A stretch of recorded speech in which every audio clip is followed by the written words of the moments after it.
podcast is part of the Sports Social Podcast Network.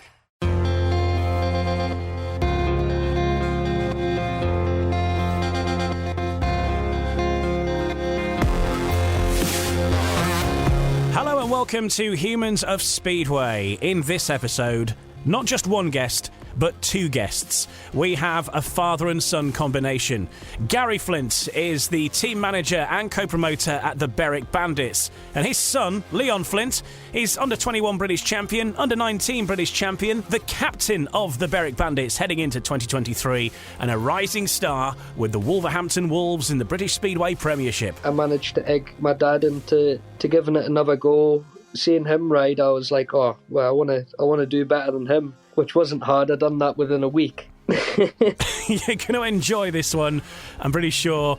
Leon Flint talking about his career, finding out about which British Speedway legend ultimately we have to thank for really getting him onto a Speedway bike and him deciding that it was the career for him. We'll also hear about Gary's story as well, what it's like being a promoter and a team manager, and his riding career and his audacious attempt to make a comeback to riding so he could ride alongside Leon not so long ago, and why that was thwarted. And they're going to design their dream Speedway meetings at the end of this as well. So lots to get through. Let's crack straight on as we welcome to Humans of Speedway, Gary Flint and Leon Flint. Welcome, guys. No, thanks for having us. Not a problem at all, and looking forward to chatting. Let's start in the present, because at the time of releasing this and recording this, it's early 2023, it's January, and people might think that there's nothing going on in Speedway, but it couldn't be further from the truth. Speedway, whether you're riding or not,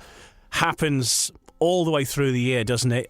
You've announced the Berwick Bandits lineup for the championship team, and things getting together now in the National League as well, and you're making some announcements there, getting the team together. So whilst it's all happening behind the scenes, it's a busy time for you both. Yeah, that's it. Obviously, the season finished last year with a bit of a thud, and straight away we, as a management team, we kind of looked at it and talked about how we wanted to move forward as a team and as a club. And I'm super excited with the 7 bandits that we've put together.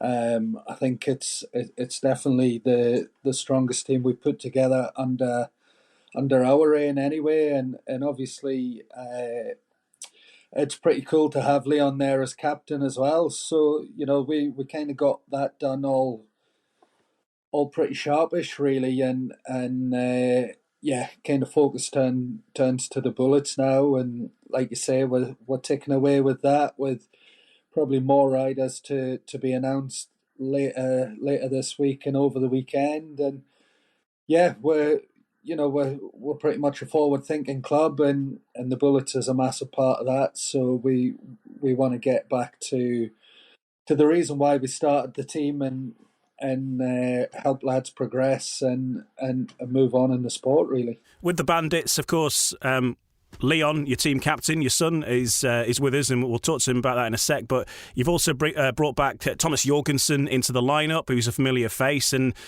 Rory Schlein, I think, was probably the one that probably got the biggest eyebrow.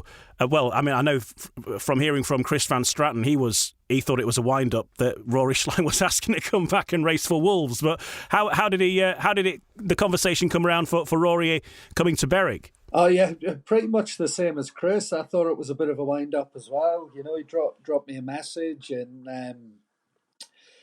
at the time we were negotiating with Bomber and trying to figure out how we could make things work for him and his family, and obviously that didn't look like it was going to happen. So within a day or two, we had done a deal with Rory, and I couldn't be happier to have him, really. He's an ultimate pro, and will do points wise what Bomber done, if not a little bit more. And all right, for the fans, it's probably not going to be the spectacle we had with Bomber. You were at Berwick a few times and you've seen what he could do around there. So but from a team manager point of view, I'd much rather Bomber made 5 out of 5 starts and went on and smoked it anyway. So yeah, I think having Thomas Thomas knows Berwick inside out. He's been there a few times, and I know his starting average raised a few eyebrows, mainly based on what he done in 2019 in the championship. But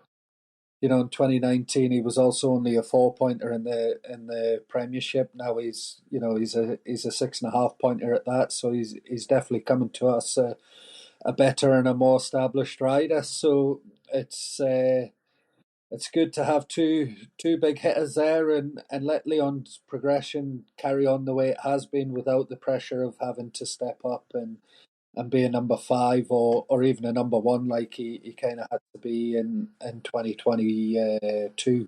So yeah, it'll be good, and I think with a bit of luck on our side and staying injury free, we'll be there or thereabouts come September. And that's always the hope, isn't it? And I think every year Berwick put together a decent side, and it's luck, isn't it? It's luck that's the team member that's maybe not arriving. You get the injuries at the wrong time or whatever, and that's what, again, you just missed out by those few points, and that's the signing you really need, isn't it, this year? Because you've everything else is there. yeah, that's it. And obviously with the new point scoring system, home advantage is going to be key. And I think we'll have that in abundance. With the top 3 of Leon, Rory, and Thomas, you kind of know what you're going to get from that. And Jai at home is as good as a number 1, and Jonas is only going to get better. I think, if we're being honest, his worst meetings he had in Bandits colours were probably at home. But it's a tricky place to get dialed into. So once he does that, and I'm pretty sure he's almost there based on his last performance for us last year, will be a super strong top 5. And for guys coming in at reserve with Nathan and Connor, we've got 2 battlers there, and that's all we want. As a management team, we're not asking them to go out and score 5, 6, 7 points every week. We're asking them to go out and beat their opposite numbers. So if they come away with 3 or 4 a week between them, we'll be super happy. Leon, to you then, you're starting this season in a completely different position. Obviously, you are captain of the Berwick Bandits, which, I mean, surely must be a proud moment in your career anyway. But on top of that, you're starting a season as under-19 champion and under-21 champion. And this is like a different platform for you to be starting a season with, isn't it? Yeah, totally. Going into 2020, I kind of didn't really... I set personal goals, but I didn't expect to be going to a heat lead as fast as I did. I mean, I'd like to think I held my own weight at that position. Not only was I scoring points at home, I was managing to, get the odd heat 13, get the odd heat 15 away as well, which was a big boost of confidence for us. And I just liked how I, kind of not proved anything, but showed everyone that I'm more than capable of doing it.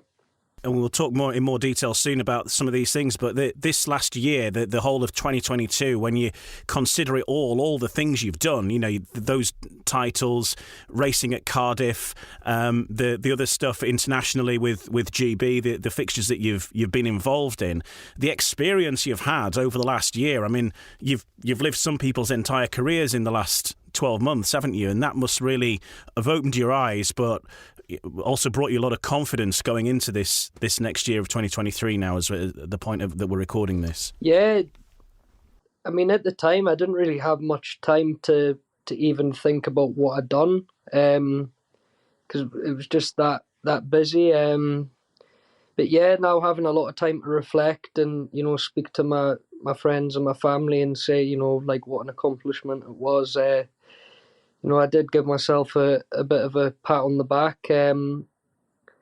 But all I'm thinking now is just, ready for waiting for the first meeting to see how it all goes. Hopefully we'll start off big, not only with Berwick but with Wolves. But yeah, I'm definitely a man on a mission this year. I feel like I'm a lot more prepared already this year, whereas last year I think I didn't even have my bikes sorted this time last year, where now I've got all the parts coming, etc. I've also got a mechanic to take the ease off us, give us a little bit more time to focus on myself, things like the driving, the washing the bikes and stuff like that. So I feel like I've almost done everything that I can do right now, and hopefully I can achieve bigger this year. And that's one of the things maybe people don't realise over this last year of 2022. You did a lot of the work yourself, didn't you, in terms of the mechanicking, sorting your bikes out, driving, and some of the journeys you had to make were vast. You were racing on the continent as well, and I remember seeing you in Berwick, and you'd had a week where you'd been here, there and everywhere, and you were like out on your feet, I think, pretty much, but battling on regardless. So what was that experience like? I mean, obviously it's taught you that you maybe the benefit, the luxury of having a mechanic and people helping you out. You're probably going to appreciate that more now than maybe you would have done otherwise. Yeah, I mean, don't get me wrong, I'm not the only one that does it. I think the biggest thing was just living in Berwick and just the driving. I was super busy taking guest bookings, probably when I shouldn't have. Racing in Sweden on a Wednesday, then sleeping on a airport floor with no sleep, flying back into Stansted, and then driving wherever I was racing on a Thursday. But it just took it out of us. And it, people say more bike time is better, but for me it was just getting to a point where I just needed to hit the reset button.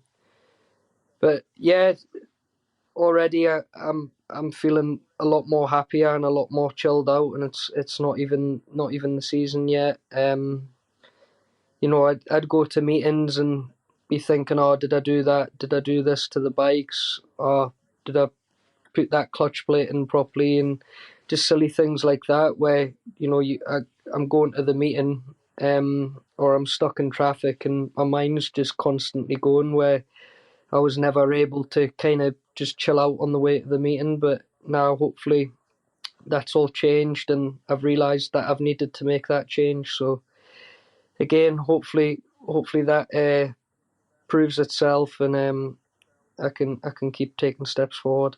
Obviously, you're captaining in Berwick, but you're back as the rising star again at Wolves, which is great continuity for you and great to build on the previous season as well. And what's your hopes there? Because, I mean, Monmore's a completely different track to Berwick. You couldn't get probably two more unalike tracks, but obviously you've had a season there of getting used to that and the various meetings you've been involved in. So what's your sort of feeling about heading back to Wolves for the new season now, with that first season under your belt? I can't wait. I went back in 2020 with feeling that I had a point to prove, and I still feel like that way now. In 2021, I showed glimpses of hope that I can score points, but still not showing everyone that I can do it week in, week out. Where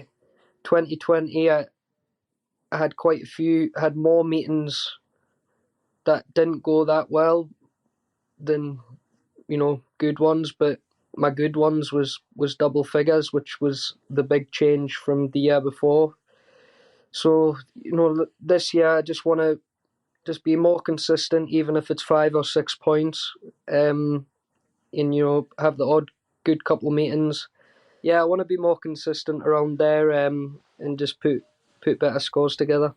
Yeah, well, it's looking like an exciting year, and again, a lot of similarities with the Premiership teams as well. Like with Wolves, that they're notorious for sticking by their riders, aren't they, as well? So that's got to be a good thing. On to the National Development League, just quickly on that subject.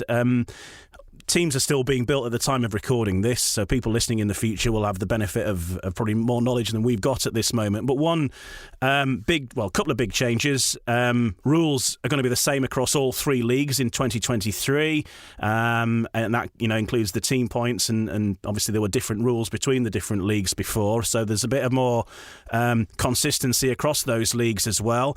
And also now Commonwealth riders. One Commonwealth rider per team permitted. There's only one announced at this moment in time of recording this in George Congreve. What do you think of that, Gary? Because fans have had their views saying that this is taking up places of British riders and what have you, but there are people running teams, putting teams together. I don't know, maybe you'd be one of them, finding that riders can be actually thinner on the ground of a certain standard. Would that be fair to say? No, that is it. You've just hit the nail on the head there. Obviously, we've been really lucky in past years with a massive influx of riders coming through from the youth system. What Neil does there is great, and it does bring riders on. But we're not getting 6, 7, or 8 riders through a year anymore. I think when Leon started it in the National League in 2018, there was a massive influx, likes of himself, Drew, Tom, Jason Edwards, and then the year after was, Jordan Palin and the Thompson twins and stuff like that. We just haven't got that at the moment. There's obviously Luke Harrison, Max James, I think, will be coming through, and obviously Ashton Bojan's coming, but the gap between the National Development League and the Championship is just too big at the moment. I think the way that it was in 2018 when Leon was at Birmingham, it was a fantastic league then, but in hindsight, it was probably a little bit too professional, and I think that was just caused because all the clubs were standalone then. Now we've got more teams doubling up, if you like, with the likes of us and Edinburgh, Leicester, Bellevue, and only having 3 standalone clubs. It obviously makes that a little bit more difficult in the way that the league had to be brought back down to be sustainable for clubs that wanted to run a second team. But unfortunately, we've just got a little too far away from the gap. So, we had to raise the points limit to accommodate riders. I looked at it myself and said to the fellow team managers and promoters, we had a list of 71 riders that was named in a National League declaration last year, and only 27 of them had an average under 5. So that's a big gap you've got to fill, really. And some riders are stuck with probably a slightly inflated average. So we need to make the league a little bit stronger. We also need to look after our own product in terms of people that want to ride in England, your likes of Jacob Hooks and George Congreve. I think James Pearson's another one. We need to keep them here because that will be the future. So, and allowing to let the Commonwealth riders come in, I think that's a good thing for the sport. Obviously, I've seen on social media a few people saying, "Well, how do you entice a young Brit to come and do it?" Well, it's still the same as normal, because if you're good enough, you're going to get in anyway. If you're not good enough, then it's unfortunately it's amateur speedway for you. So, I think we'll see 3 or 4 riders, but that'll be it. And they're not exactly taking team places away from young Brits. What they're doing is actually making a team a little bit stronger, and making that more competitive. So I think for me it's a good thing. I can say we haven't got one. So although we were one of the ones that were all for it at the start, so yeah, it's just a bit of a variety, you know. I think the people that are whinging, they don't have a problem with our riders going over to Poland to ride in the under-24 league, do they? So I think it's just a case of the negatives outweighing the positives all the time, and for me, it is a massive positive. But some people just want to make Speedway look negative all over social media, don't they? So, so yeah, I'm quite excited about it. I think if it does attract more people to British Speedway, then or more riders to British Speedway, then again that is also only a good thing. And yeah, it does seem to be that the people that are complaining are the same people who then are getting excited because a team's signing an Australian we've never heard of in the championship ahead of, say, a British rider. That's fine, but when you're in the National Development League, oh my God, somebody who's got British grandparents, what? That's outrageous. It's costing our future. It's just like the general balance. And when you take into account as well, like Adam Ellis went to Oceania and won the Oceania Championships, it's all right for us to go over there and win their titles. But don't come here wanting to ride for Mildenhall. No, that's right. That's right. I think it's it's a bit mad, really, isn't it? I think I feel sorry for George in the way that he was chucked in at Newcastle. I think he clearly wasn't ready for that level. And if you think back to a while ago now, but to when I rode, I remember Nathan Murray and some Aussies come to ride in what was then the Conference League, and they were the boys that you wanted to beat. They were like superstars. Yeah, let's call them the superstars. They were the foreigners, and you wanted to beat them. So I think we need to be looking at it like that as well. I can be sure if one of these young whippersnappers, 15-year-olds, goes and beats George Congreve or Jacob Hook or James Pearson or whoever else might end up in the league, they'll be the first ones to brag about it on social media. So it's all a bit mad. I think.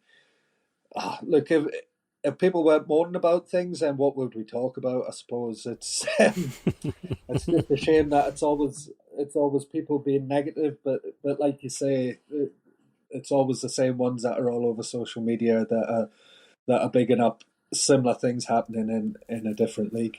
Yeah, the question of why aren't we doing what Poland are doing, and then when we do what Poland are doing, everybody's complaining about it. That's how it goes.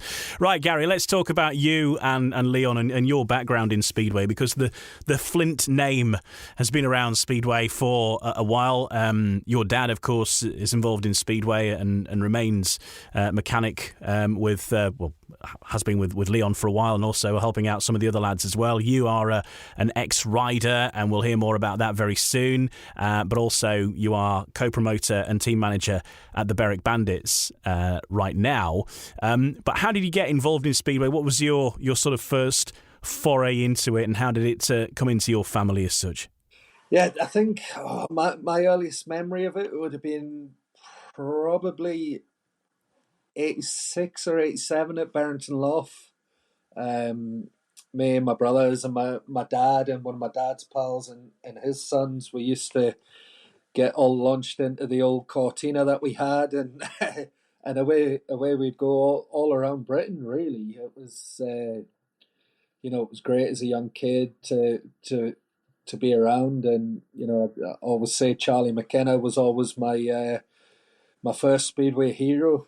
He was number one at Berwick at the time, and that's where it all started for me. And I remember ever since I was a kid, every Christmas asking for a Speedway bike, and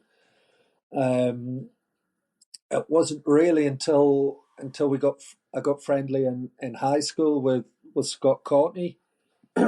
Obviously, massive family background in the Speedway world, and we started going down to the local beach and riding on 125s, and it was I was 15.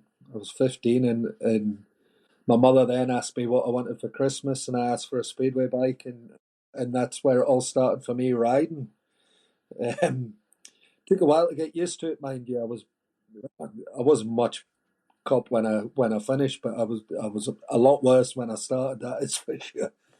But yeah, through parents, my dad taking me when I was super little to really when I was 15, getting a bike and getting on it and knocking around with Scott and Sean. His uncle Sean used to take us up to Shawfield every week and just trolling around the northern tracks at the time, having a bit of practice and a bit ride until I think it was 99.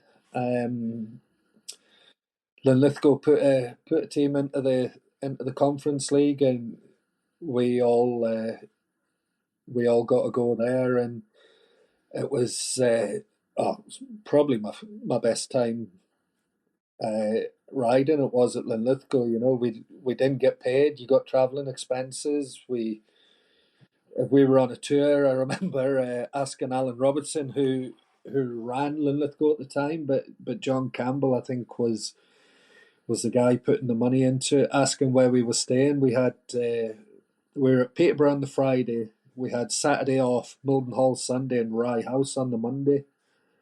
And we asked Alan where we were staying, and all he said was bring a tent. And the Friday night we stayed.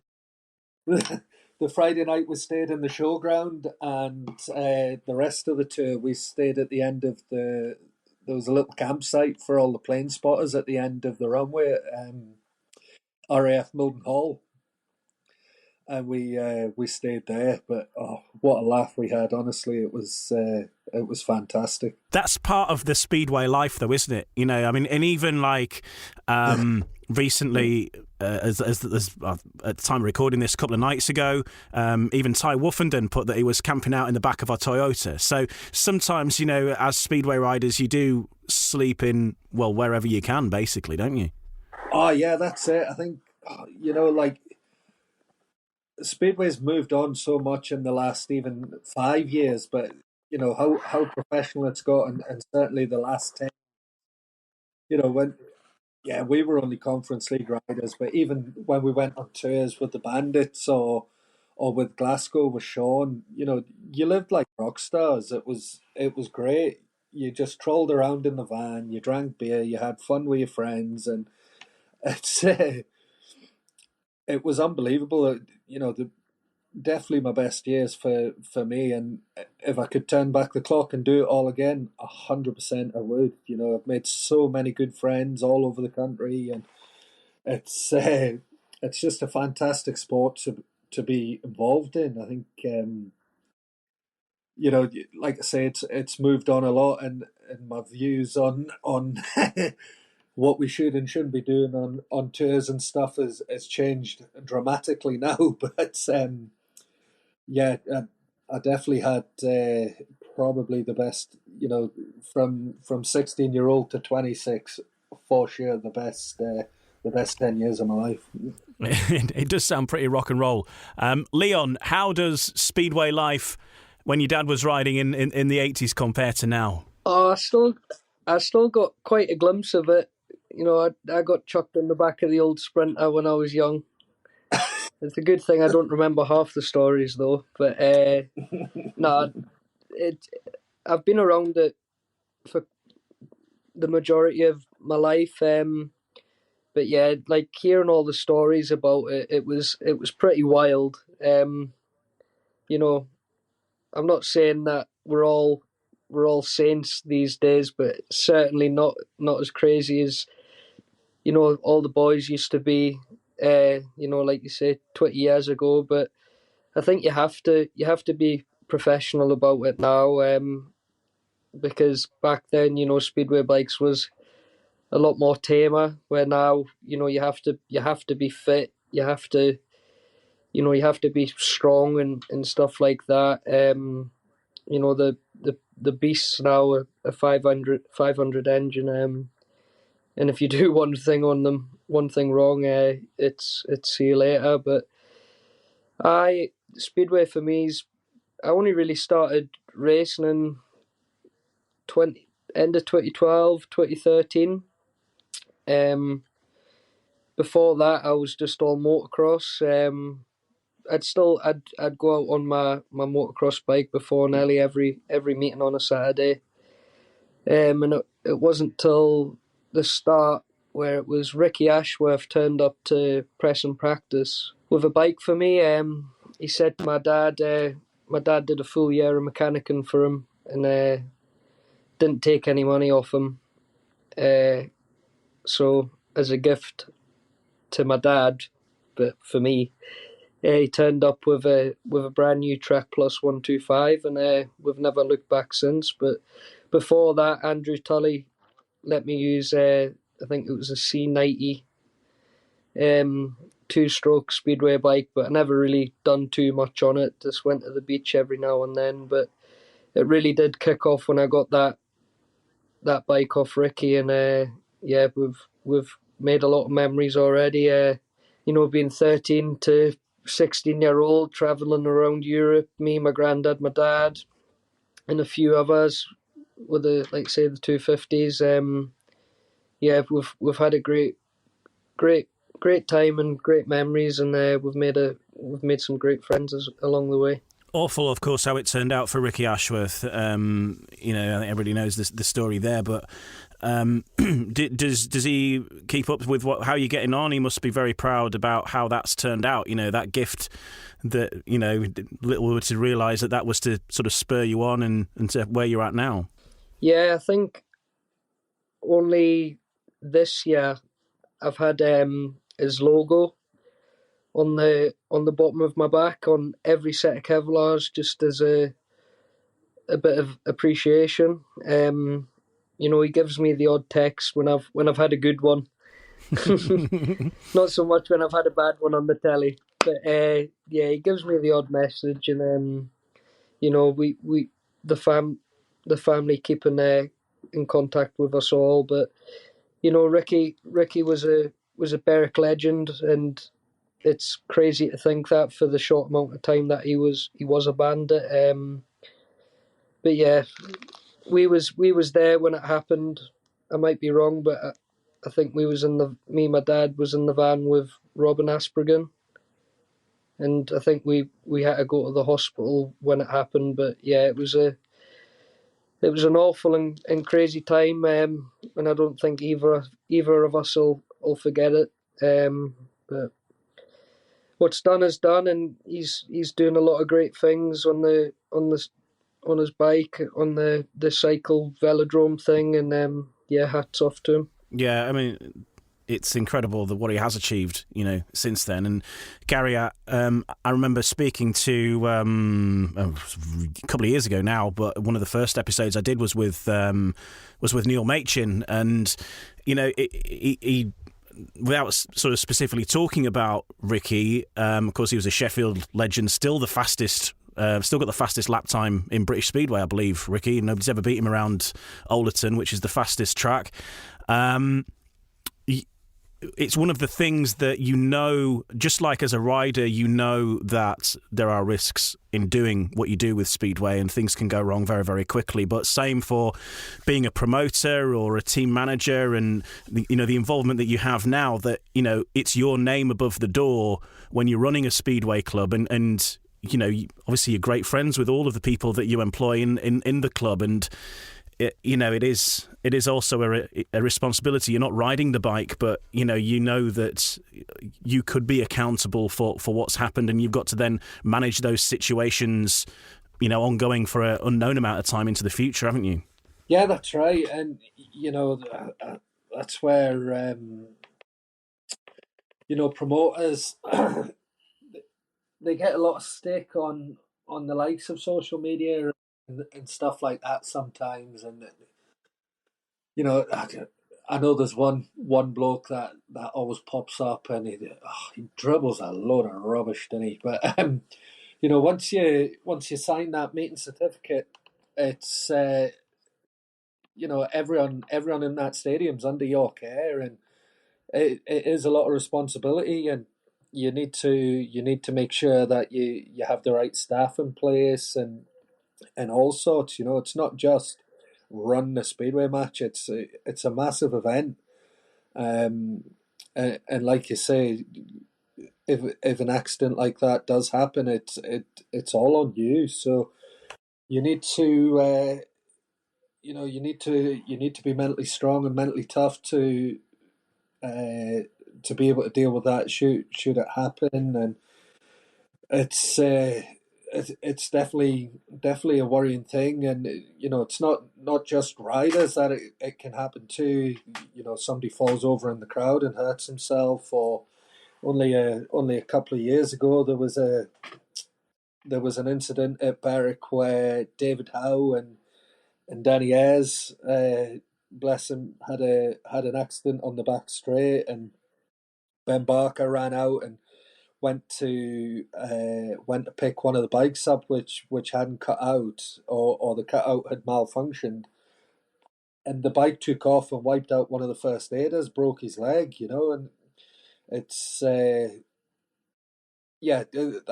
all on the person that signed the meeting certificate to be in control of everything that goes on. Of course, you've got a clerk of the course and things like that, but they're only running from instruction from the promoter and stuff like that. So there's a great deal of responsibility there, and you definitely need to be on your guard and like I say, be mentally strong enough to be able to deal with what could potentially be high pressure situations. Berwick Bandits team manager and co-promoter Gary Flint and Leon Flint, the British Under-21 champion, are with me in this episode of Humans of Speedway. We'll talk about their riding careers. We'll probably know a little bit more about Leon Flint's of recent years, of course. But Gary was a rider in the Conference Leagues. That said, he did plot a comeback in 2018. We'll hear more about that very soon, and also all about Leon's riding as well, particularly that epic season he had last year, which really peaked, I think, not only winning the Under-21 Championship, but the Under-19 Championship, and appearing in the British Grand Prix at Cardiff as well. All about that in the next part of Humans of Speedway.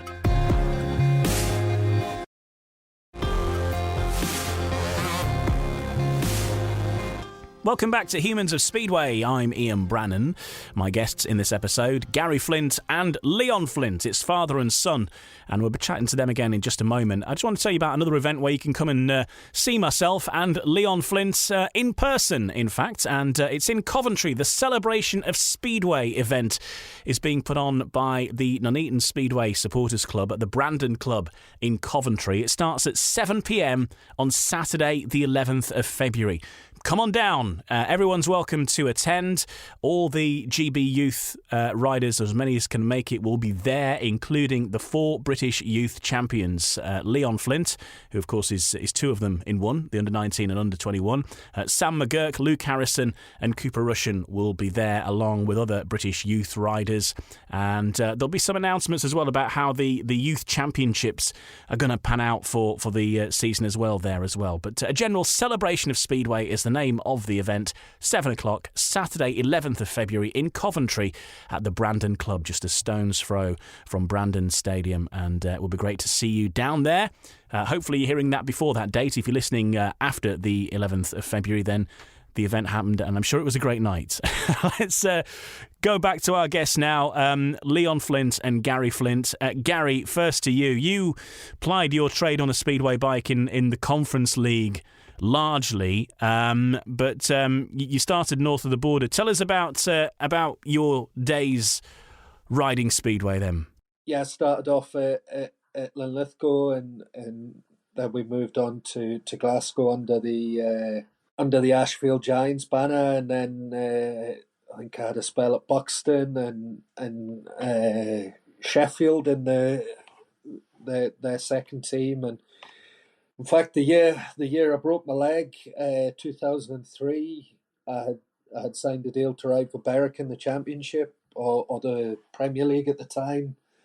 I'd had a great end to the season with Sheffield, and I'd done a deal with Berwick, and obviously was going to go back to Sheffield in the Conference Trophy it was, and was going to ride for Stoke in the Conference League. So I was pretty excited of what could potentially happen that year, and it all come crashing down on press and practice day at Sheffield, where my bike cut out going into the corner, and I hit the fence and snapped my femur. So, yeah, it all ended with a rather sudden bang, let's say. I'll never forget it. Leon was a fortnight old, and being stuck down in hospital in Sheffield for a week. It wasn't the greatest time for myself personally. You know, being away from your newborn, and obviously, since I was young, all I ever dreamt of was to go on and ride for Berwick, and that opportunity was taken away from me within probably a matter of weeks of agreeing to sign a contract. So yeah, that was pretty tough to deal with, and in actual fact, I probably should have wrapped it up then, but I had another go at Stoke and kind of done all right, but not great. And then again, a few years after that, I think it was Leon kind of egged me on to have another ride, because he'd never remembered seeing me ride, so I kind of flirted with it again then, and then obviously got involved with the junior side of things under the John Anderson regime. So yeah, kind of got off the bike and started doing a bit with the juniors in and around Berwick. And for you, Leon, you've already said about how Ricky Ashworth gave you your first speedway bike of your own as such, and so the journey really began there. But you were doing motocross to begin with, and then made that decision to really go for speedway. So how did all that come about, really, that you deciding that, you know, speedway was probably something that you might be pretty good at? We always flirted with it, but it was one of them things. Do I want to do motocross, or do I want to do speedway? I was lucky enough. My granddad supported me with everything that I wanted to do, and at the time that was motocross. I was getting to a decent level, doing like Scottish championships and stuff like that. But I kind of matured a bit and realised, you know, I don't really see a career path in this. As you probably know, if you want to have a career in motocross, you've got to be very, very fast and have a lot of money. Where unfortunately I had neither. But yeah, once we got the bike, I think it was around the same time I managed to egg my dad into giving it another go. Seeing him ride, I was like, oh well, I wanna do better than him. Which wasn't hard. I done that within a week. But brutal. But yeah, it just kept on going from that. I did my first under-16 British Championship at Northside. A couple of weeks later, I was the 125 British final, and in order to get into that, I had to prove that I could ride. Managed to do all right at Northside, and then went to Rye House. On the way there, the van packed in, so I think we was at Newcastle. The van packed in. Poor Grandad Tony had to stay with the van, and Rob Grant come and picked us up in his van and took us down. And first ever go at it, I managed to get a third. So it was once I felt a little bit of the success, I just got hungry for more, and here I am today. Here's a story that I saw in the Speedway Star from a while ago, and it was one of those sort of little asides, but I want to find out more about it. That, Gary, you launched a comeback bid in 2018, so not long ago, really, so that you could ride alongside Leon in a Birmingham meeting. Is that something that happened? Oh, that's quite a story. We were at Wolves on the Monday night, was it, Leon? You were riding against Cradley, weren't you? Yeah, because I think we flew out the next day.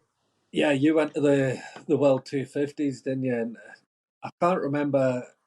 Birmingham had a in it at number 7. I can't remember who it was, but it was a kid that had just started Speedway, and yeah, it was quite hard to watch. And tongue in cheek, I said to Lawrence Rogers, "Christ, I could do better than that." And he was like, "I know." And it just all snowballed. Like within what, you flew out on the Tuesday, Leon? Was it? Yeah, on the Tuesday. Yeah. Between him flying out to Poland with my dad and Mitchell Davey. So that was the Tuesday. By I think it was the Thursday or the Friday, Lawrence Rogers had talked me into riding at Buxton on the Sunday. And, it's every dad's dream to ride with the son, race with the son. And I was, probably filled with too much emotion of doing that, really. And I think they announced it on the Saturday night. And, on the way down, we got the call to say that it had been blocked because Buxton put in a protest or something like that. And I actually phoned Rob Godfrey and I was like, what's going on here, Rob? And he was like, well, you can't do it, this, that, and the other, blah, blah, blah, blah. And he was like, you're just too good. And I was like, Rob, that's fine. I'll take that, son. Absolutely. So, yeah, we nearly done it. We got to halfway to Buxton to before the dream was shattered. But the funny story is I was... So following it obviously got blocked. I think I was with Neil Vatcher up in Glasgow with the under-21s for the World Cup. David Mason rang me and he was like, right, we're going to make some changes. Will you ride? And I was like, oh, I'm not so sure. I was like, when do you want me to ride? And he was like, well, the first meeting would be next Wednesday at Birmingham. So I was like, oh, all right, I'll have to speak to Leon to see if I can use his bike and this, that, and the other. I was like, who's it against? And he said, Milton Hall. Well, at the time, it was when Drew Kemp was getting 21 everywhere. So I says, I don't think so, Dave. You've got no chance. I ain't riding against these young 15-year-olds getting my ass handed. Yeah, I think that gave me the shock that I needed to stay in the pits with my pen and paper and be happy. I think the funniest story you told me about that, Dad, was when you mentioned it to Scott Courtney and he just looked at you as if you had 5 heads. We were at we were at Workington on the Friday night. The Bandits were there, and I was like, "Yeah, Scott, I need to speak to you." And he was like, "Oh, what's up?" I said, "Oh, can I jump home with you in the car?" And he was like, "Yeah, of course you can." And I think he thought there was something drastically wrong, which turned out there actually was. I was like, he says, "Yes, Scott, here's the crack. I'm going to ride for Birmingham at Buxton on Sunday." And he was like, "Nah." I said, "I'm telling you, it's done. I've got my license. Everything's ready to go." And he was like, "When did you last ride?" I was like, 2008. And he was like, "Right, the first thing you need to do in the morning is get up to Duns and get on that bike." I was like, okay, no problem." So I went up to Duns on the Saturday. Luckily, we had hired it out to the McGurks, and Robbie Kessler was actually there with Norik Bladon on his.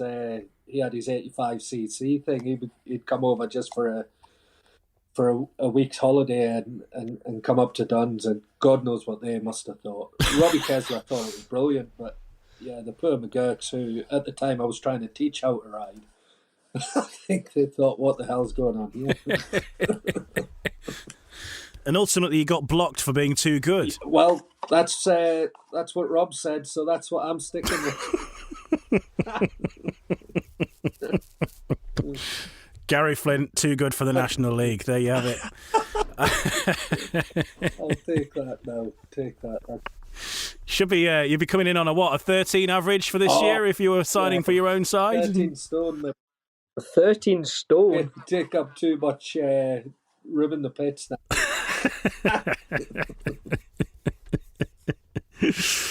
What was I thinking? I remember the biggest ever social media petition, the Let Gas Ride campaign, kicked off. And it went global pretty sharpishly. It could always be brought back for this year. You never know. Well, you never know. You never know. I'll have to speak to Rob and see if I'm still too good. Tremendous. Yeah, great times. I think the only time I've ridden a speedway bike was at Buxton. Actually, I did achieve it at that at Aidan Collins' training thing, and I went round and I felt like I was going at about 1,000,000 miles an hour, and probably looking back, it's probably about 25, 30 mile an hour max. It's quite a tight little track, though, isn't it? It is. I'll always remember Scott was like, "Why have you picked Buxton?" He was like, "It's the worst place you could ever think of having a meeting at." And I was like, "Well, I think my logic is usually riders that go there are all crap. So if I'm crap, it'll not really matter." Scott was like, "Oh, yeah, I see what you're saying." Depends if you like tight tracks, I suppose, doesn't it? Because it seems to me like there's not much of a straight. It's all going to happen very quickly and be over very quickly, whatever happens. Oh, that's right. And it was on a funny hill, wasn't it? Like you go uphill into the first corner and downhill into the third bend. Oh, it would. I mean, I didn't mind it, to be honest. I think a modern day speedway rider doesn't like it, but yeah. Us oldies used to get around all right on our old long strokers, so it was fine. You're listening to Humans of Speedway. I'm Ian Brannan, the guests this week. Father and son, Gary Flint, the team manager and co-promoter at the Berwick Bandits, and his son, Leon Flint, the British U21 Champion. And Leon, you got your crack on the big stage, the biggest of them all, I think, in World Speedway for many, certainly for any British rider, and that's appearing at Cardiff. You had a late call-up. You were a track reserve, and you ended up getting called into action because of the injuries to two Brits, really, Adam Ellis and Ty Woffinden being the key ones, and that provided opportunities for yourself and Tom Brennan to get out there, and you got yourself a couple of rides, didn't you? And, well, it it started off as hard as it gets, I think. Dan Bewley on the inside in red then.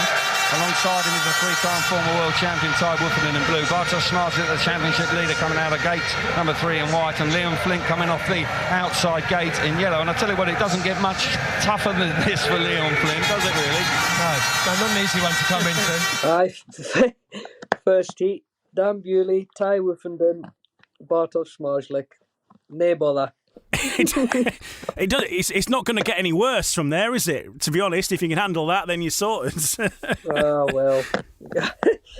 But Cardiff was probably one of the best weekends of my life. Just the whole experience, the people who was there that experienced it with me. Yeah, just I'd do anything back just to go and relive it all again. I think one of the highlights was, I think before I was about to go out for the first race, I was nervous, but it was like good nerves. Leon Flint coming out there. What a moment for the youngster. What an opportunity and what an experience for the youngster right now. I was going out there to give it my best, but, you know, no shape or form was I going to get angry at myself for coming last. And before I went out, my dad went to give us a fist bump and just say like, "Oh, good luck," and whatever, and I just slapped his hand out the way and gave him a cuddle, and I just whispered saying, "Oh, we've made it." And then I remember getting pushed off, and my dad's in the corner having to pick his bottom lip up. I was like, "Oh, you're gonna set me off, man?" But like, my uncle was there, my other mechanic Jamie Robertson was there, Luke Crang. You know, there was all like not just bubbling up, and I was like, "Oh, this is This is madness. Young Leon Flint on his debut in the Grand Prix, Woffinden out of shape, big time there, and really loses all his momentum, has slipped way back in third place, but Zmarzlik out in front, going to lower the colours of Damn Beauty for the first time. That race where I made a half-decent start and got in front for a split second, and then got taken off by Lebedev's. Roaring round the outside, Mattis in front, Lebedev gives Leon Flint a real shove coming out of turn 4, and the red lights come on. Yeah, Leon had made a really decent start. He just collected one of the ruts going into the corner, which ran him out a little bit too wide. If that hadn't have happened, I could see him actually coming out in front. I just remember standing up and hearing the crowd just erupt and walking back, and I was just it just felt like that walk along the straight was at least a mile long. Like, just taking everything in, and the best part about it was when I come back round, I was absolutely like up to my head in adrenaline. Leon Flint just delighted to be out there, just doing a great wheelie down the back straight, entertaining the fans on his way round to the tapes for second time of asking here. I remember just putting the bike on its side before I was about to go, and the announcer saying my name, and just hearing the whole place just go mad. The under-19 British Champion! There's no doubt, we were listening to Tony Riccarton earlier on. It just makes us smile now. It gives us goosebumps even just thinking about it again. But yeah, what an experience. But I'd love to get there in the main card and hopefully do what Dan does one year. I think it's any British rider's dream to go out and do that. And luckily enough, I had Bomber in the pits doing everything he could to help me out and put on a good show. But yeah, the whole weekend was just filled with memories, laughs and everything. I remember getting sent a picture because, how they've got the pit cams, that you've got Zmarzlik, all his mechanics, doing the bike up and all that, mid-meeting and stuff like that, and then you flip through to mine. One of the boys got sent for a KFC run, and all the boys was scranning into a KFC. There was chicken bones all over my pit and stuff like that. But I wasn't eating the KFC, don't worry. But yeah, just the whole weekend was great with the company that we had, and yeah, the Sunday, the under-21s was a bit of pill to swallow. Apparently, they all knew that they was going to pull the plug on it when they did. But if they just told us that was the plan, then I think we would have took it a lot better. And them format of meetings, with a semi-final and a final, if you're in a third, a second, you're not going to go mental trying to get that extra point, because you have to keep your points safe. You can't risk losing 1 point at all throughout that meeting. So if we knew that was going to be the plan, maybe we'd have seen a bit more racing, a bit more action. But it is what it is. I'd like to get into that cup where the under-21 Grand Prix full time next year, and give it a good bash. I think I showed that I'm more than capable of doing a good job in the series. But yeah, that's one of the big goals next year. It's all about experience, isn't it, being a track reserve? Nobody's expecting you to go out there and beat Bartosz Zmarzlik, although you did outgate him, getting the whole shot in your first two heats. So you out-trapped Freddie Lindgren, Ty Woffinden and Dan Bewley. So not bad for your record for your first ever Grand Prix ride. But it is about the experience, and you've been there now. You've sampled that. And I think that when you have those experiences, you want to get there. You want to get back there again one day, don't you? And hopefully sometime soon. So it must really have spurred you on and, given you a taste of what it's like at the top table. Definitely. Just even the small things like the parade. The parade was absolutely insane. I remember I just kept on looking back to Tom Brennan, and we didn't know whether to cry or laugh, and the whole time, I think if you look back, me and Tom was just hysterically laughing, like in disbelief that we was actually there. But I think it was great what they did this year. Give us guys a go at it. Being reserved and taking that all in, I thought that was very good of them. And hopefully they continue to do that. If I don't get that chance again, there'll be some other young Brit very happy to take that place. And the track itself obviously received quite a lot of criticism. I know that I spoke to Dan Bewley, and myself and Kelvin Tatum did an interview with him, and unsurprisingly, Dan Bewley said the track for him was fine. But it obviously was breaking up a bit, wasn't it? And there was a problem with stones. And how was it to ride? How did you find it to ride? Because obviously armchair experts have had their opinion, but you actually rode a bike on it. It was pretty gnarly, but it's the same track for the 15 other riders. I was quite shocked at some of the riders, the way they was moaning, because it's the 16 world's best. So to me, if one person can ride it, surely the rest of them could. I can understand the whole racing thing. People spend a lot of money. It's not a cheap weekend, Cardiff, for fans. But would you rather have the track good with decent racing and have a Polish lad or Danish lad win it, or would you rather have it a bit rough and one of your own go and win it? Yeah, it's a good point you make. That when Bomber won it way back when, the track wasn't great that day either. So the British lads have had the success when the track has been a little bit rough.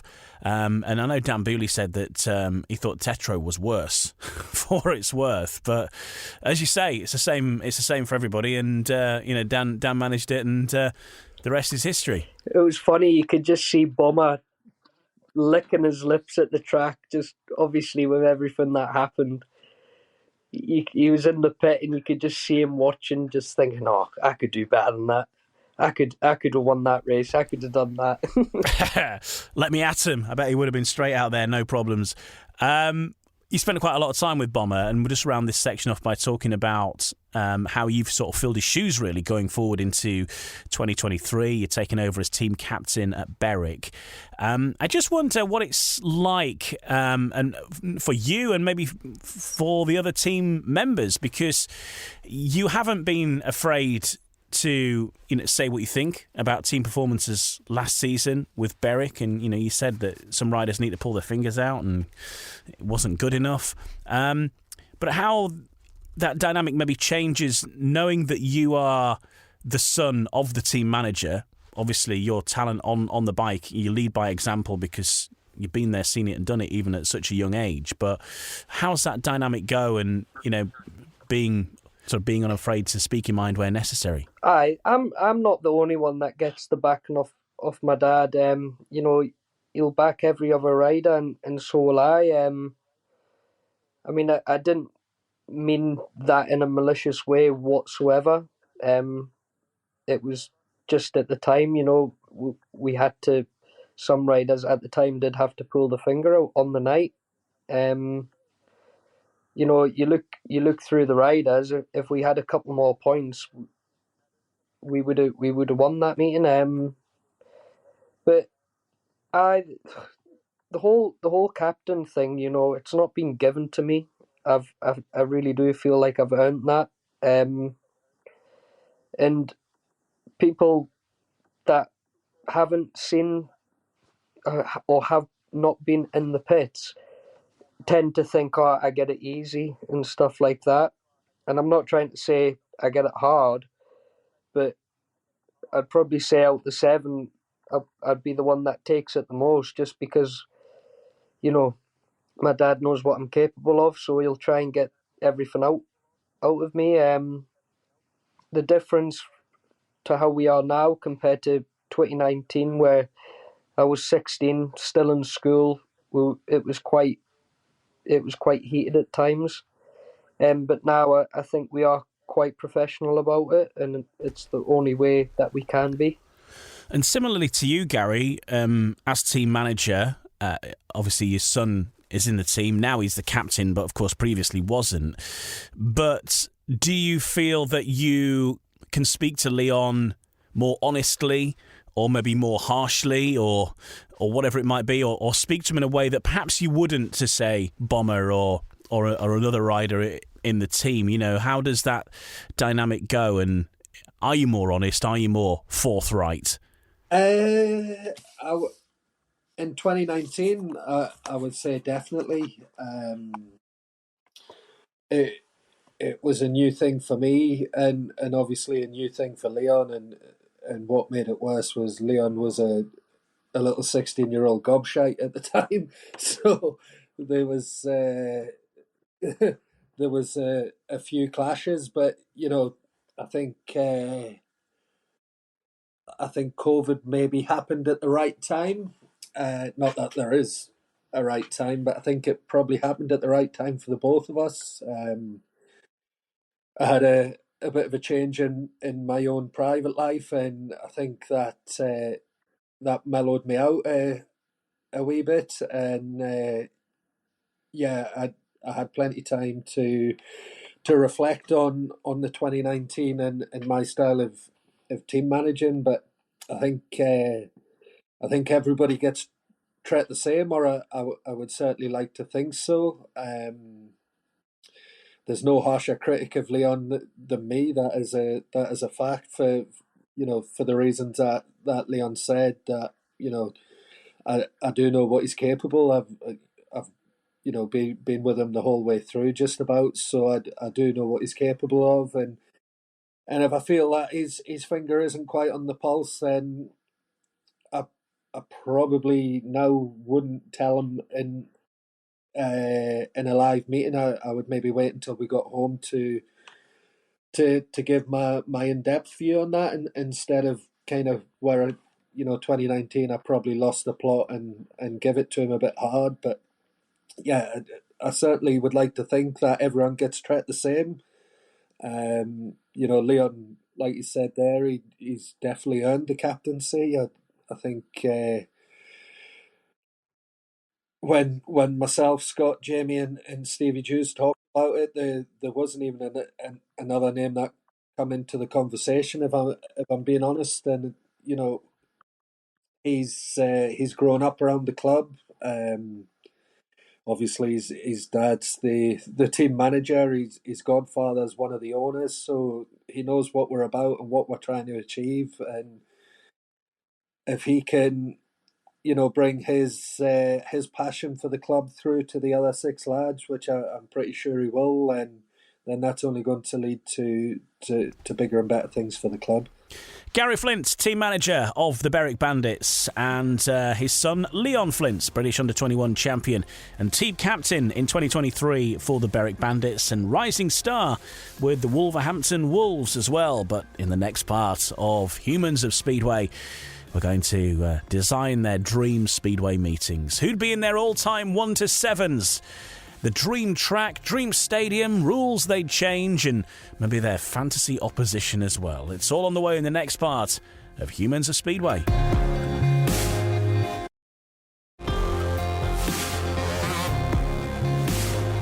You're listening to Humans of Speedway, part of the Sports Social Podcast Network, where you can find all sorts of sporting podcasts for pretty much every sport you dare mention, including another Speedway one, the official British Speedway podcast, No Breaks, No Fear, which is having a bit of a break at the moment because, of course, the season has stopped. When the season resumes, then make sure you add that to your collection to not miss out every single week through the Speedway season with exclusive interviews. But you can listen back to the previous episodes. We've got some great guests on there, and that's available on all podcast apps as well. And another Speedway podcast that I've done, we've only done one episode, but it's a good one, with Dan Bewley. Myself and Kelvin Tatum did a podcast, and that's called Tatum Talks. So search Tatum Talks. Only one episode so far, but hopefully we'll do some more soon. But we had a right good chat with Dan Bewley, and that is available also as a separate on a separate show. So Tatum Talks for that one. with myself and guess who? That's right, Kelvin Tatum. Don't know how you work that out. Right now, let's find out how the dream Speedway meetings would look for both Gary Flint and his son Leon Flint. A lot of Speedway experience between the two of them. So let's begin by finding out about dream tracks, your ideal track. So this is just the shape and the shale and nothing else. It doesn't matter where it is or whatever, but which would be your dream track? So start with you, Gary. For me, I've gone with Barrington Lough.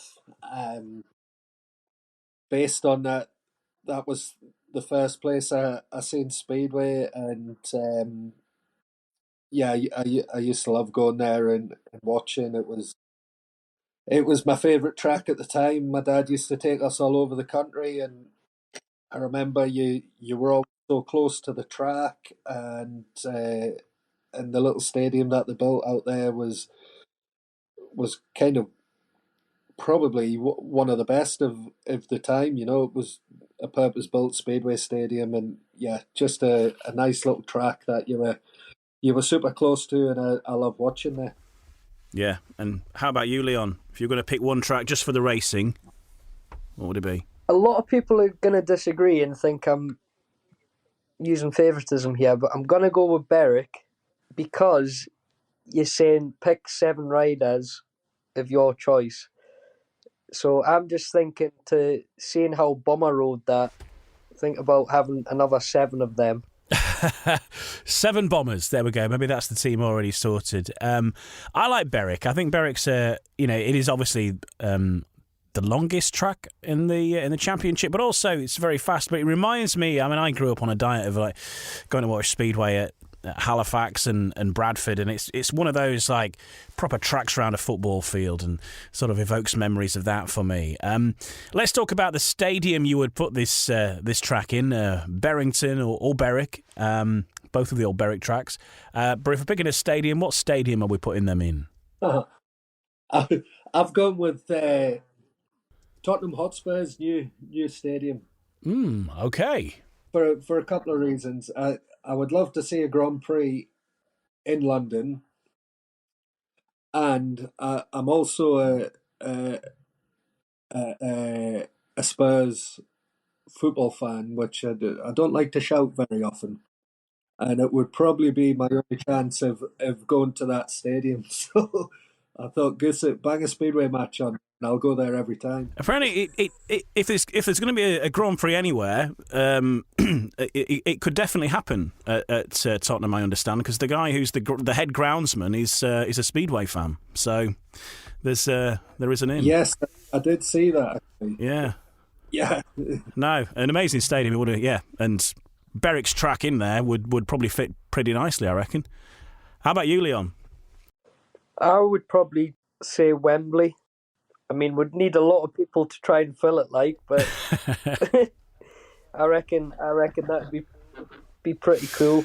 Well, yeah, definitely. Well, listen, it's all about the riders and that's going to get the bums on the seats. So let's hear your dream 1 to 7s then. Who would you be going for? Start with you, Gary. Oh, I've gone a vast array of riders here. I've gone with Mark Courtney, Kevin Doolan, Andrew Tully, Andrew Silver, Ricky Ashworth, Dan Bewley, and Leon. Oh, Leon, you see you're riding. And I've put in there... he's in. I've put a number 8 is Davy Meldrum, just to keep morale up. The most unfunniest funny person you'll ever meet in your life. His jokes are that bad, they're funny. Honestly, he's one of a kind. A few Berwick legends in and among there though as well, like Kevin Doolan, always a.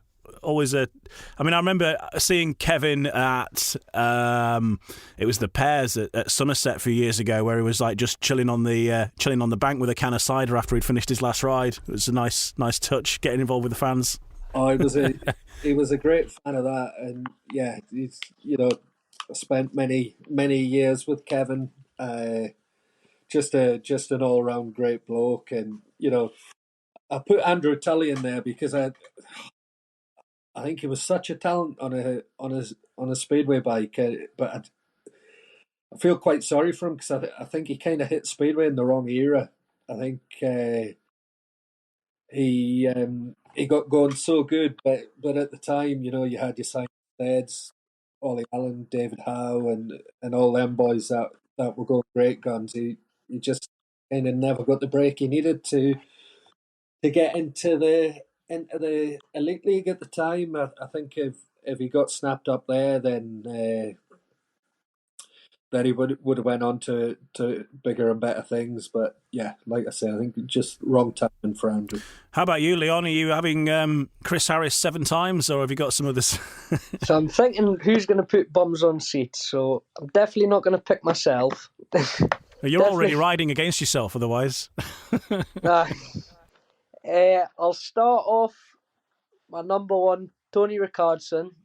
I'll go Bomber, Lee Richardson, Ricky Ashworth, Kevin Doolan. Oh, I've got 2 more. Golub, 1 more. Lee Adams. Shades of the Ipswich 98 team about it. By the way, your team's getting smoked. You reckon? It's I mean some classics in there. World champions and local heroes. Right now we need to talk about referees, and Gary, I know that you get to speak to referees pretty regularly in your team manager role. But if you're going to pick a referee to referee your dream speedway meeting, who would you go for? I've got I've got a few written down here. I put Phil Griffin because we had an altercation at Plymouth in 2022, and since then he hasn't spoke to me. He refereed us at Redcar last year and wouldn't speak to me at all. So I thought I could have Phil Griffin because he would obviously not speak to me and give me any grief. And then I thought, well, I should maybe put Graham Hunter in as an apology because I was quite nasty towards him at 19. And we get on fine now, by the way. I have apologised, so that's fine. But I've actually gone for Will Hunter, who was a guy from Cramlington, sadly no longer with us. And when I first started riding, he was just a referee that was always super helpful, and I gained a lot of respect for him because of that. So Will Hunter would be my referee. Okay, we go after much deliberation. Will Hunter gets the nod after a few apologies to previous referees from previous times. Leon, how about you? When it comes to referees, what's obviously it's difficult for you because you're still riding, so I don't want to pre-tarnish any conversations you might have in the forthcoming season. But how do you tend to get on with referees? I don't know. I think they all pick on me for something my dad said on the phone to them. Well, even at Wolves meetings? I can't really think. I'll go with... I see Cam Woodward's a referee in Australia now. I'll go with him. That's true, yeah. And I remember speaking with... Good choice. I think Neil Vatcher said this, and Chris Durno said this, that people say, why do we not have more riders refereeing? And it's just, the answer to that is simply none of the ex-riders apply for the job. So would you be up for being a referee after you finished, Leon, do you think? Or is that not for you? Not a chance. Hopefully I'm on a beach somewhere sipping on a mojito. It's ambitious, though. It's ambitious. It's something to aim for, When right? I say beach, I mean Berwick Spittle Beach. Could be. But very nice beach. If you're going to change a rule of Speedway for your event, just to sort of make it a bit more exciting or just to improve the sport as a whole, which rule would you be the first to tamper with, do you think, Gary? I've been thinking about this since I got your email today, and don't think I would change the rule. I think I would ask the referees just to be more consistent in their interpretations of rules, and the way that they try and explain things. Like, I mean, we all seen the Berwick v Poole match on BSN, and my little rant there with Midlow. But for a guy that has never rode a motorbike to tell you, well, the throttle works both ways. Well, yeah, you're right, it does. But what they don't realise is if you get off the throttle in the corner, then you're going to hit the fence a lot faster. So, you can't tell me that, there was a couple of instances in that Poole match. One, Ricky Wells, he was pushed that wide, he had to lay the bike down, and one with Leon as well. And the same the other way, and the way Nathan Ablett in Heat 2. If there was just a one way to... We've lost the main man. Has he just gone? It's just gone. Hopefully he'll come back. That must be that'll be the missus turned the Wi-Fi off. or the SCB. He's back. Hi, Gary. Some referees wired into my iPad and kicked me out. That's exactly what we were saying. Anyway, you're back now. So, but you were saying about consistency is something you'd improve. Yeah, just the interpretations. If there was just one interpretation of every rule, then we'd be fine. But when you come across referees that have a different interpretation of it, it makes things very difficult. And same question to you, really, Leon. Kind of the same. Just, I don't know, maybe having like some kind of, how the football's got the VAR thing. I think with Speedway, if that kind of thing was brought in, it's not going to take. It's not, you've seen how much it delays a football game. I don't really think you would have that with Speedway, because it's like little things like people jumping out the start, or if you've made a cracking start compared to everyone else and you're getting penalised for it, it's like, what you meant to do, just make a bad start the next one. And I just, people moving at the start, there's nothing worse when you can see them dabbling the clutch and you know that they've jumped it, and then you've had to set away waiting for the red light. I know you shouldn't, but you're kind of waiting for it to come on, and then it doesn't, and then they've just got away with it. People don't realise it's like the little things, like that's our living there. We're not on the same money as football players. So when someone's managed to get an advantage like that, and you've kind of been put out of pocket a bit. I know it's up to you to get past them, but there's certain tracks where it makes it a hell of a lot difficult to do that. We should be all right next year with the transponders. Yeah, they're going to make a big difference to that, aren't they? The rolling and who was moving or not. So there's going to be a definitive answer from this coming season now. Yeah, it is. There's some different start line technology coming out now as well, which little cameras at the gates. So yeah, the referees will be more on the ball with that. I think another thing, just touching on it, like I know we're struggling at the moment for referees, but an assistant referee in the pits or at the corner where the actual referee doesn't get the best view.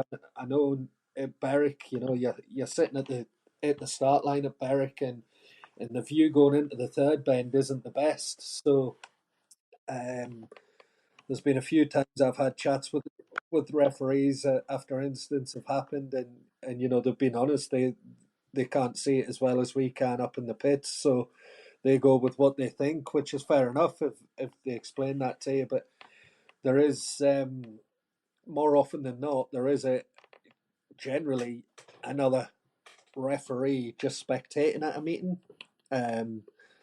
So maybe that's something we can look at with adding an assistant referee in somewhere to help that, them difficult calls where the actual referee can't see things as clear as others. Good suggestions. If you're going to pick an opposition for your all-time team to sort of race against, this is an actual team that has existed, a complete team, a real-life team, from the past, any time, past or present, maybe. Who would you go for? I've gone with a 91 Bandits team when they were in the top league. I think it was unbelievable to imagine that Berwick could attract riders that they did. They had Calvin Tatum, Michael Blix, Richard Knight, Jimmy Nilsson, and then a couple of local guys with Rob Grant Sr., Kevin Little and Scott Robson. So I remember that year quite vividly. It was obviously a great time to be a Speedway fan in the town, seeing all the best riders in the world come to Berwick. It was quite unbelievable. Yeah, it was an interesting time, wasn't it? I know it didn't necessarily end very well for some of the riders involved, but it was like living the dream while it lasted, wasn't it? Yeah, that's right. It was. And they were quite successful actually as well. I mean, it's not hard to see why when you see the team that they had. It was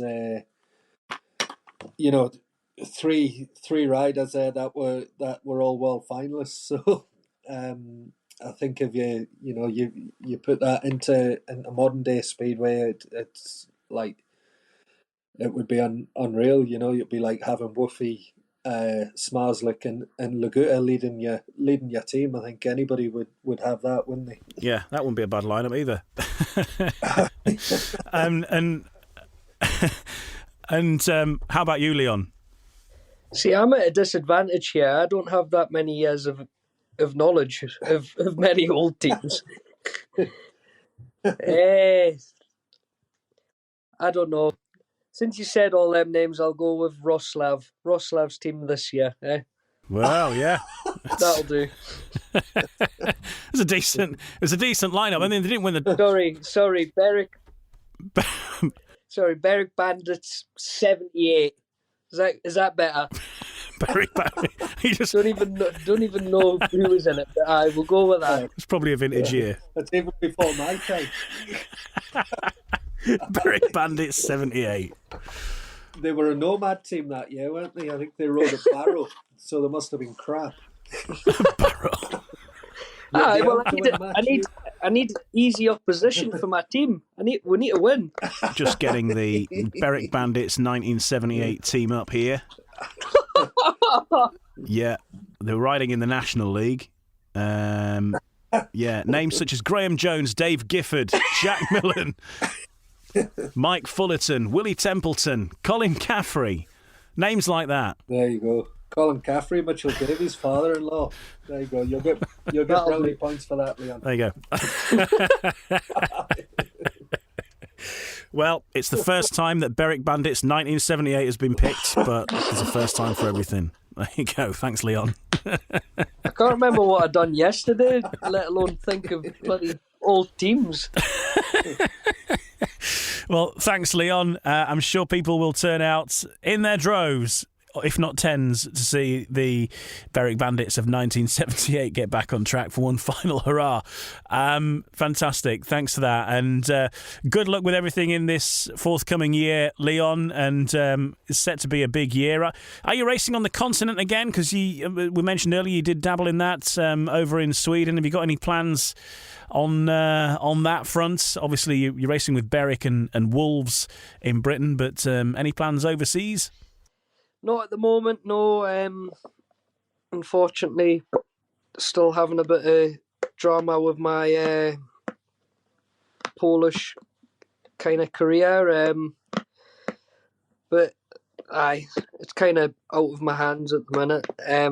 I'm sure if I start off the season running and give them all a reason to sign me up, it shouldn't be a problem. And it's pretty cutthroat, isn't it, Poland? There's a lot of demands for you to be there, to train, be out there running, be practice riding. And then no guarantee that you're actually going to get a meeting and they can ditch you whenever they fancy. You've got to do it if you want to be the best. But yeah, unfortunately, it's not the same like here. I'll speak on Wolves' behalf to make it sound a bit better. But if I ever had a problem or a question or I needed picked up somewhere, if I gave, obviously Berwick would 100% do the same. But if I ever had a problem, either of the clubs would go out the way to try and solve that for me. Where with that, it's you kind of just on your own. Even the start of last year, I went out to Rybnik to do some training. Me and young Declan Colleen, who was helping me at the time, and it was literally just us that really spoke English there. I just felt very isolated there. It gets quite lonely, but if you want to be the best, we've all got to go and do it and race on the big stages that they have. Which I hope to do in the near future. Well, cheers both. It's been fantastic chatting with you and some good laughs, and all the best to the both of you for your respective endeavours in 2023. Gary with Berwick, of course, the Bandits and the Bullets, and Leon captaining the Berwick Bandits and rising star for the Wolverhampton Wolves. Hope you have a great season, and thanks for joining us. I'm just waiting for my discount code for BSN. Shy Ben's get no. Cheers, Leon. Leon Flint and Gary Flint on Humans of Speedway. I hope you've enjoyed the chat as much as I have. And if you are listening to this just after we've released it, then you can join myself and Leon and a number of other members of the Great Britain youth team who will be taking part in the celebration of Speedway, which is free to attend at the Brandon Club in Coventry, and that is on Saturday the 11th of February at 7 p.m. If you can come down, everybody is welcome, and it's going to be a great evening of Speedway chat, including with Leon Flint in person, Sam McGurk, Luke Harrison and Cooper Rushen. I might have to ask Sam McGurk about the time that Gary Flint was practising on that track up at Duns. Don't forget to like and subscribe to this podcast so you don't miss any future episodes, and check out our most recent one as well if you're new to Humans of Speedway. There's lots to go out, but the most recent one before this was with the new Pool Pirates signing Adam Roynan. Thanks for joining us on Humans of Speedway, and we hope to catch you again very soon on the next episode. Take care. Goodbye.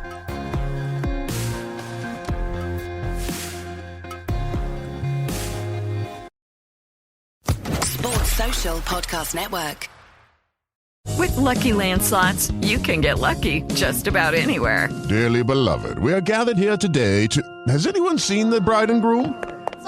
Sorry, we're here. We were getting lucky in the limo and we lost track of time.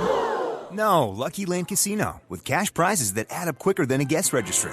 In that case, I pronounce you lucky. Play for free at LuckyLandSlots.com. Daily bonuses are waiting. No purchase necessary. Void where prohibited by law. 18+. Terms and conditions apply. See website for details.